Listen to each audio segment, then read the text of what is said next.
Mi primer encuentro con Tatsuki Fujimoto fue a finales del 2020, cuando su obra Chainsaw Man, que en ese momento estaba en emisión, estaba empezando a realmente a viralizarse. Algo curioso y un dato que quiero tirar ahí de gratis es el hecho de que esta serie empezó a viralizarse el mismo día de mi cumpleaños, el 3 de diciembre. Pero prosiguiendo con lo que decía, mucha de su fama y de Chainsaw Man se debe al atractivo de sus personajes, y por supuesto al estilo tan creativo y único que tiene Tatsuki Fujimoto, en específico el atractivo de la señorita Makima. Sin embargo, toda esta publicidad fue bastante beneficiosa para el autor, pues es gracias a esta obra que su nombre se catapultó y es uno de los autores más reconocidos de la nueva generación. A su vez también tiene un estilo que es casi una marca propia y ayuda muy fácilmente a identificar cuando un manga es de él y cuando no, pues esas expresiones tan realistas de sus personajes es algo que él plasma de manera muy pulcra. Posteriormente de este autor conocí Look Back y me conmoví mucho con lo que parecía una obra fuertemente inspirada en su carrera e inspiración como mangaka profesional. Sin embargo, su más nuevo one shot,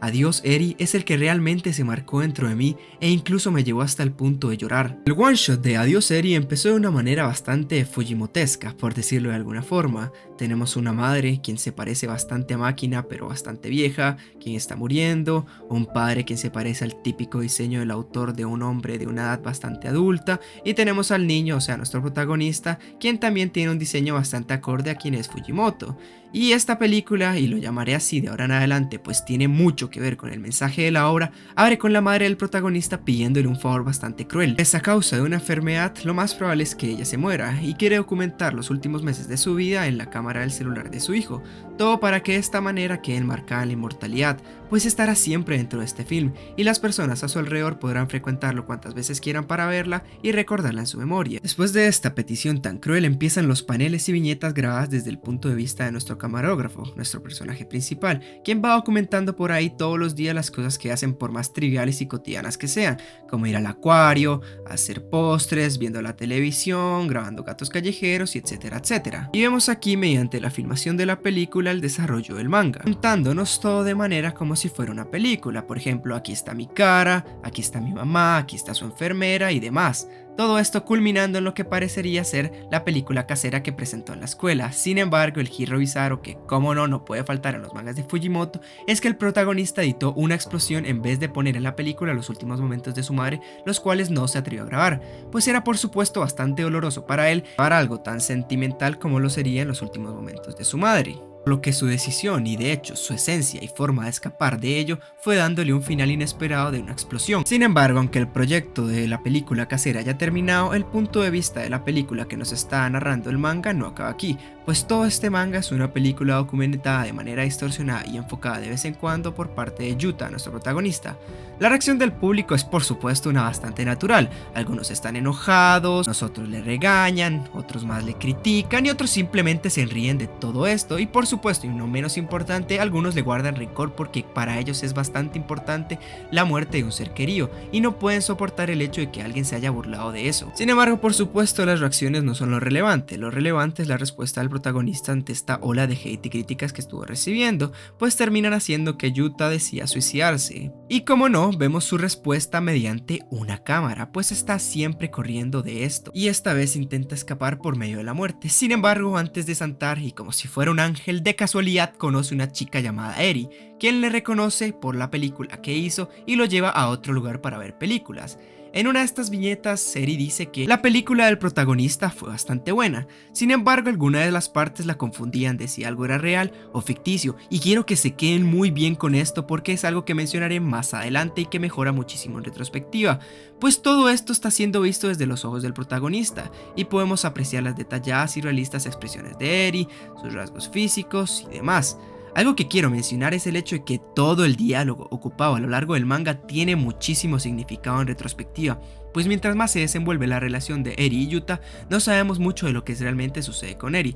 Sin embargo, si prestamos atención a lo que ella dice, podemos adivinar ciertos eventos futuros sobre su persona y sobre el manga en general. En una salida al cine que tiene con el protagonista, Eri dice que lloró con una película, pues esta misma y su vida eran bastante similares, por lo que se podía identificar con esto mismo. En esta película que vieron, la heroína fallece, por lo que ya con esto podemos ir uniendo varios puntos. El primero es que le encantó la película del protagonista e incluso llegó a llorar con ella, por lo que podemos aquí con esto intuir que existe un paralelismo entre sus situaciones, o sea, de la madre de Yuta y con Eri, pues Eri parece estar consciente de que morirá y por eso se identifica con la trágica heroína que termina muriendo en las películas que ve, pues el vínculo emocional que formamos con las obras con las que somos capaces de identificarnos es sumamente grande y es una de las principales razones por las cuales lloramos viendo una película, una serie o lo que sea. Pues diablos, esa persona que está sufriendo tanto en este mundo ficticio está en una posición bastante similar a la nuestra, y la obra se sale de este marco ficticio y se adhiere a nosotros y a nuestros corazones. Bien, esta conversación es sumamente significativa, pues posteriormente nos dice el prota que Eri tiene una costumbre de levantar los dedos en señal de paz cuando gana una batalla,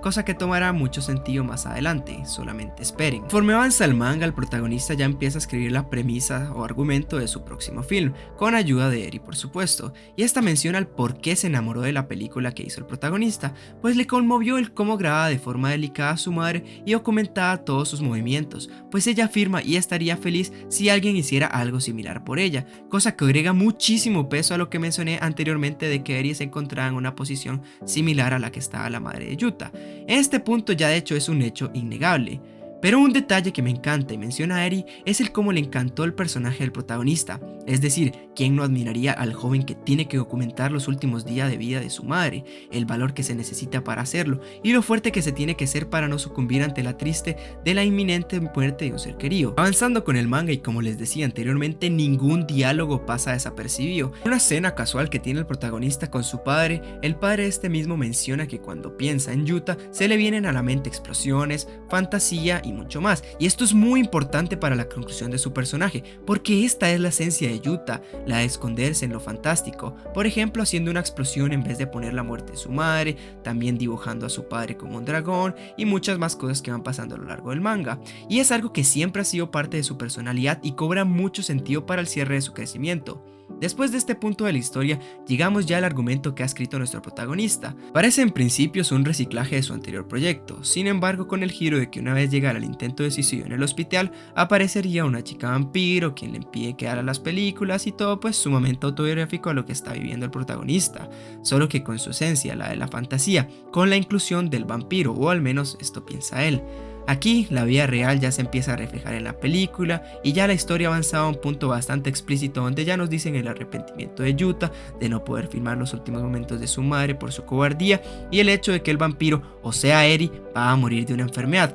confirmando el paralelismo el cual llevaba teorizando él desde las primeras viñetas. También nos dicen que la vampiro de la película ha vivido miles de años y teme a ser olvidada y que por esta razón le pidió que hiciera una película, y esto ya hace que sea muy predecible los acontecimientos del futuro y lo que iba a pasar con Eri. Pues en efecto todo lo que decía este argumento termina sucediendo, sin embargo con el giro, como dijo Eri, que al final hay muchas cosas que no sabemos si son ficticias o realidad. La idea de su película concluye con él siendo capaz de filmar la muerte esta vez y así expiando sus arrepentimientos de lo que pasó con su madre y grabando a su gran amor irse al otro mundo. Después tiene una vida de éxito y bla bla bla. Sin embargo, dicha autobiografía por supuesto no termina yendo al pie de la letra en un futuro. La filmación del proyecto sigue en pie, va grabando escenas con su padre, escenas cotidianas y demás. Sin embargo, es en una escena en la playa donde Eri colapsa y todas las teorías mencionadas anteriormente finalmente suceden en carne y hueso, pues se nos confirma el inevitable y fatídico hecho de que Eri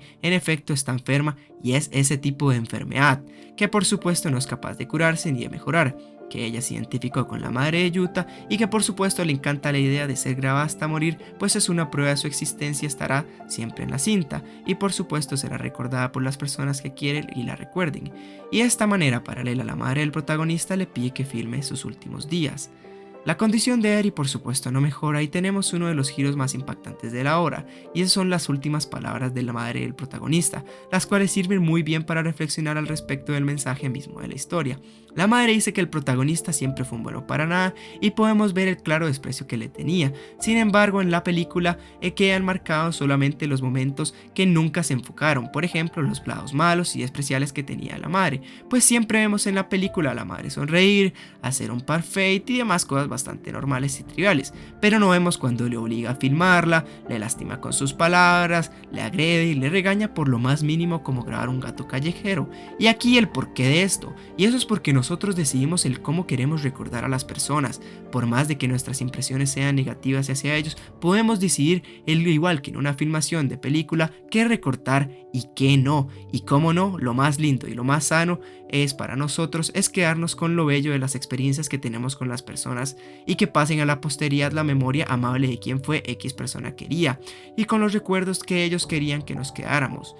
El film continúa y se sigue grabando las cotidianidades, yendo en tren con Eri, comiendo parfait en la playa, de viaje y por supuesto terminando en su inevitable muerte. Sin embargo, siempre mostrando una faceta bastante positiva, haciendo los símbolos de paz que, como se mencionó anteriormente, simbolizaban la victoria, y a su vez el protagonista también hace dicho símbolo, pues al final de la película lograron ambos su cometido, pues la película conmovió a todos quienes la vieron y los hicieron llorar, tal y como quería Eri. Una vez termina la presentación y los sollozos de las personas, tenemos la primera charla con alguien que también conoció a Eri. Ella decía que Eri tenía una actitud bastante desagradable, que usaba lentes, también utilizaba un aparato bucal y que era bastante distinta a como estaba en el film, pero como se nos mencionó anteriormente mediante la conversación con el padre del prota, este tenía la habilidad para recordar a aquellos momentos lindos de las personas, por lo que la memoria de Eri siempre será esta chica vampira bastante bonita y agradable. Y acá tenemos un timeskip, el primero de la serie, y terminó ya la película y el protagonista se encerró a sí mismo,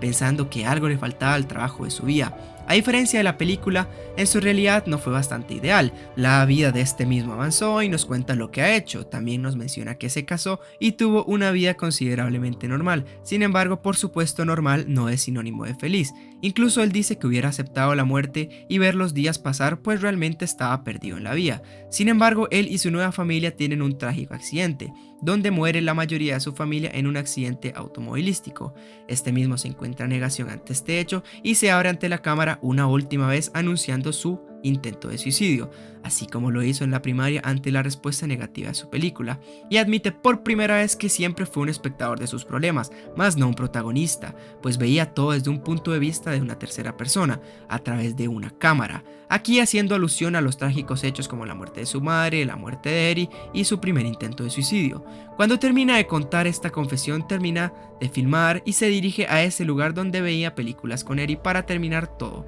con su vida. En el lugar se encuentra en lo que para mí es la ilusión de Eri, algo que el protagonista necesitaba inmediatamente para aferrarse a cualquier rasgo de esperanza posible. Porque no me creo el hecho de que en verdad ella haya sido una vampira todo este tiempo quien nunca morirá, siempre y cuando su corazón se mantenga saludable. Supongo que esto queda a base, por supuesto, de la interpretación del lector, pero como decía la Eri antes de morir, quería que el protagonista se luciera, pues le gustaba bastante el personaje. Por lo que este intento de esperanza es para que el protagonista finalmente tenga su momento catártico y su resolución. Si bien las palabras de Eri son "puedo verte cada vez que la mire", refiriéndose a la película, "no importa las veces que te olvide, te recordaré muchas veces más", es en realidad alusión el hecho de que eso tan importante que el protagonista se había olvidado, que Eri, por más de que ya no estuviera, iba a estar siempre dentro de ese film que habían hecho durante su juventud. Esa imagen tan agradable, ella siempre vivirá en esas cintas y en la memoria de nuestro personaje principal, dándose también cuenta de que lo que le faltaba al trabajo de su vida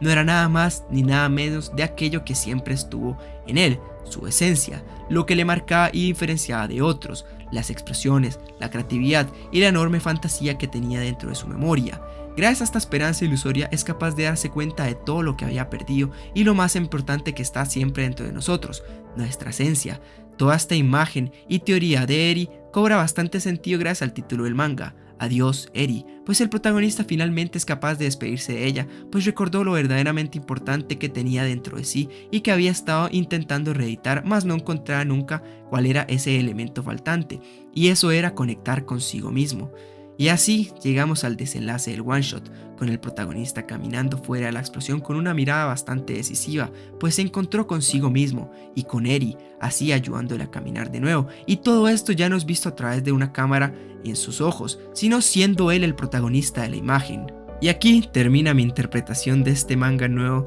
de Tatsuki Fujimoto. Si te gustó el video, te agradecería bastante si le dieras like, comentaras y compartieras con todos tus amigos. Te recuerdo que leo manga y veo anime como este por mi canal de Twitch casi todos los días, por lo que te recomendaría bastante ir a seguirme por allá para que nos acompañes mientras leemos mangas como este. Muchas gracias y nos vemos en la próxima. Hasta luego.